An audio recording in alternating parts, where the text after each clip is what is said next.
যাচ্ছি সেই মানুষটির জন্য।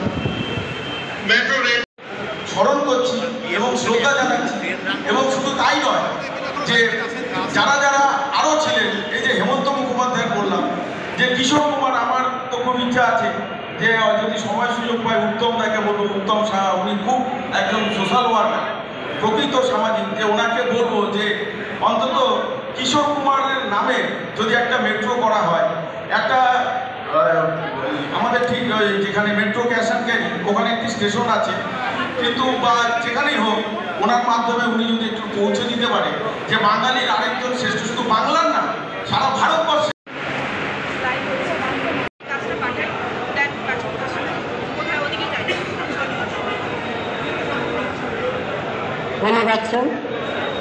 আমরা বন্দর, জাহাজ চলাচল এবং জলপথের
এই সুবিধাটা গত 10 বছর আগে শুরু হয়ে যাওয়ার কথা ছিল, কিন্তু বর্তমান রাজ্য সরকারের যে আছে এখানে জমি দেয়নি, দেয়নি, অসহযোগিতার ফলে এটা আটকে ছিল। এটা 2015-তে হয়ে যাওয়ার কথা ছিল, যেটা 2025-এ হচ্ছে।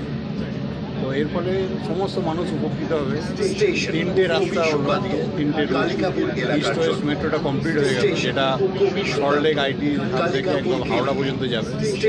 আরেকটি হচ্ছে নোয়াপাড়া থেকে বিমানবন্দর, আর এটা হচ্ছে আপনার যেটাতে আমরা আছি কবি সুভাষ থেকে বেলেঘাটা পর্যন্ত। এই দুটো কমপ্লিট আছে, কিন্তু কিছু জায়গার জমির প্রবলেমের জন্য আটকে আছে। ভোটের সঙ্গে এটার কোনো একটা মানুষ কী চাইবে সেটার উপরে নির্ভর আছে। আমরা তো মোদিজি তো ভোটের জন্য রাজনীতি করেন না। ভোটের মতো থাকবে, ইনফ্রাস্ট্রাকচার ডেভেলপমেন্ট চলতে থাকবে।